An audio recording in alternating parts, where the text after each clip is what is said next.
भारत का सबसे खुफिया विमान फॉक्स बैट, जिसे दुनिया मिग 25 के नाम से जानती है, दुनिया के सबसे तेज लड़ाकू विमानों में से एक 80,000 फीट से ज़्यादा की ऊंचाई पर उड़ान भरने की क्षमता, आवाज़ से 3 गुना अधिक स्पीड और शीत युद्ध का सबसे घातक एयरक्राफ्ट, कुछ ऐसी ही पहचान रही है मिग 25 की। इसकी ताकत का अंदाज़ा इसी बात से लगाया जा सकता है कि जब तक इस विमान का पायलट नहीं चाहता था कि दुश्मन को इसका पता चले, तब तक इसे पकड़ना लगभग नामुमकिन था। लेकिन भारत के साथ मिग 25 को दुनिया कुछ अलग ही तरीके से जानती है। ये भारत का वो रहस्यमय विमान था जो पाकिस्तान के अंदर घुस जाता है और उसे भनक तक नहीं लगती। तो चलिए आपको बताते हैं आज की इस वीडियो में कि क्या था वो पूरा वाकया। वीडियो के अंत तक बने रहें दोस्तों। ये बात 27 मई 1997 की है, जब पाकिस्तान की राजधानी इस्लामाबाद के आसमान में अचानक एक तेज आवाज़ गूंजी। ऐसा लगा मानो एक साथ दर्जनों बिजली कड़ी। तभी इस्लामाबाद के लोगों ने अपने अपने घरों से बाहर निकल कर देखा तो आसमान पूरा साफ था। उन्हें ये तक समझ नहीं आया कि आखिर अचानक ये हुआ क्या। इतनी तेज आवाज़ आई तो कहाँ से आई। कहते हैं उस दिन पाकिस्तान सहम सा गया था।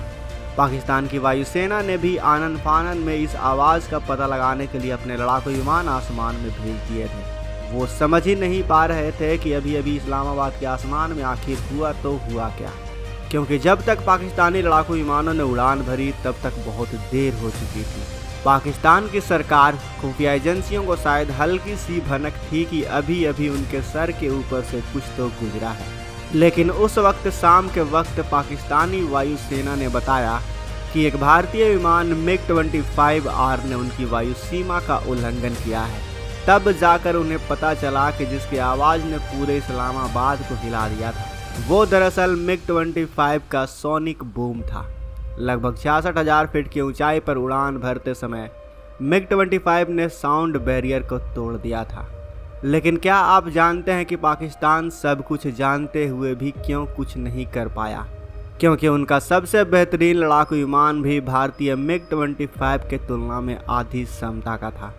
ऐसे में वो अपनी जनता को अपनी कमजोरी जाहिर नहीं करना चाहते थे। वहीं भारत का मिग 25 की सबसे बड़ी ताकत थी कि उसे पकड़ पाना नामुमकिन था। इसे अपने वक्त की सबसे तेज लड़ाकू विमान माना जाता था, जो एयर टू एयर मिसाइल भी दाग सकता था। 25 सालों तक भारत की वायुसेना में अपना बेहतरीन सेवा देने वाला विमान मिग 25 की कहानी काफ़ी इंटरेस्टिंग है दोस्तों, क्योंकि दुनिया भर को इस बात की भनक भी नहीं लगी कि भारत के पास उसका खुफिया विमान मिग 25 भी है। गरुड़ नाम से भारत में जाने जाने वाला इस विमान का पूरा जीवन रहस्यमय रहा है। आपको बता दें कि भारत ने साल 1981 में उस समय के सोवियत संघ से 10 मिग 25 विमान खरीदे थे और सोवियत रूस ने इस विमान को रणनीतिक जानकारी हासिल करने के लिए बनाया था। वो इसका इस्तेमाल अमेरिका के खिलाफ एक गुप्त हथियार के रूप में किया करता था। साल 1967 में पहली बार जब ये दुनिया के सामने आया तो पश्चिमी देशों को काफ़ी बड़ा झटका लगा था और नेटो ने इसे फॉक्स बैट कोड नेम दिया था। कहते हैं कि इस मिग 25 फॉक्स बैट का इस्तेमाल साल 1999 में करगिल युद्ध के दौरान भी किया गया था। तब सेना को ऊंचाई पर छिपे दुश्मनों का पता लगाना था और ये काम मिग 25R ने बखूबी किया था। इसका कैमरा काफ़ी पावरफुल था। इसे लेकर एक और इंटरेस्टिंग बात यह भी है कि भारत में भी इसके होने की खबर ज़्यादा लोगों को नहीं। भारतीय वायुसेना के 42 पायलट को ही इस विमान को उड़ाने के लिए ट्रेंड किया गया था। इसे उड़ाने वाले पायलट की माने तो जितनी ऊंचाई तक ये उड़ता है, उतनी ऊंचाई पर हवा का प्रेशर काफ़ी कम हो जाता था, इसलिए इसे संभालना भी काफ़ी मुश्किल था। ऐसा लगता था जैसे स्पेस शटल में बैठे हो। लड़ाकू विमान बोलते ही लोगों के दिमाग में वार फिल्म के वो सीन घूमने लगते हैं जिसमें विमान तेज़ी से इधर उधर कलाबाजियाँ खाते हैं। लेकिन फॉक्स बैट उन विमानों की तरह नहीं। आसान भाषा में समझें तो ये यू टर्न करते करते भी 100 किलोमीटर से भी अधिक घूम जाता था। इतनी रफ्तार थी इसकी, यानी अगर जयपुर की आकाश विमान को ईस्ट की ओर मोड़ा जाए तो फिर वेस्ट आने तक ये दिल्ली के आसमान में होता था। वहीं इसका इंजन भी अलग था, डिज़ाइन भी अलग था और स्पीड के कारण विमान की बॉडी 300 डिग्री सेल्सियस तक गर्म हो जाती थी। इसलिए इसमें खास तौर पर टाइटेनियम का इस्तेमाल किया गया था। सेना के इस्तेमाल को तो छोड़ ही दीजिए, उसके बाद भी उसके नाम 2 दर्जन से अधिक वर्ल्ड रिकॉर्ड दर्ज है। साल 1995 में भारतीय वायुसेना के 2 पायलटों ने MiG-25 से सूर्य ग्रहण की शानदार तस्वीरें खींची। वहीं भारत में अपने 25 साल के कैरियर में इसने देश के लिए ढेरों जानकारियां जुटाई। भारत में MiG-25 के कई मिशन के बारे में अभी तक बहुत कुछ पब्लिक नहीं किया गया है। अब इसे भारत ने रिटायर कर दिया है, लेकिन आज भी भारतीय वायुसेना में MiG-21 को ऑपरेट किया जा रहा है, जो MiG-25 से भी पुराना है। तो MiG-25 को रिटायर कर दिया गया, ऐसा क्यों? दरअसल इसके पीछे एक नहीं कई वजह हैं।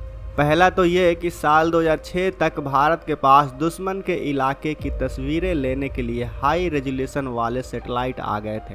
तो ऐसे में दुश्मन की टेरिटरी में घुसकर पायलट की जान को जोखिम में क्यों डालना? इसके रिटायर होने की दूसरी सबसे बड़ी वजह रही इसका मेंटेनेंस होने वाला खर्चा। ऐसे में इसे सेवा में रख पाना काफ़ी मुश्किल हो गया था। तो दोस्तों, आपको भारतीय वायुसेना के इस बेहतरीन एयरक्राफ्ट के बारे में जानकर कैसा लगा? हमें अपनी राय कमेंट बॉक्स में वैसे बताएं। साथ ही वीडियो अच्छी लगी हो तो वीडियो को लाइक करें, अपने दोस्तों के साथ शेयर करें, और अगर आपने अभी तक इस चैनल को सब्सक्राइब नहीं किया है तो इस चैनल को भी सब्सक्राइब कर लें। साथ ही बगल में जो बेल आइकन का बटन है उस पर ऑल पर भी क्लिक कर लें, ताकि हमारी आने वाली वीडियो को आप मिस ना कर सकें। मिलते हैं अगले वीडियो में। जय हिंद।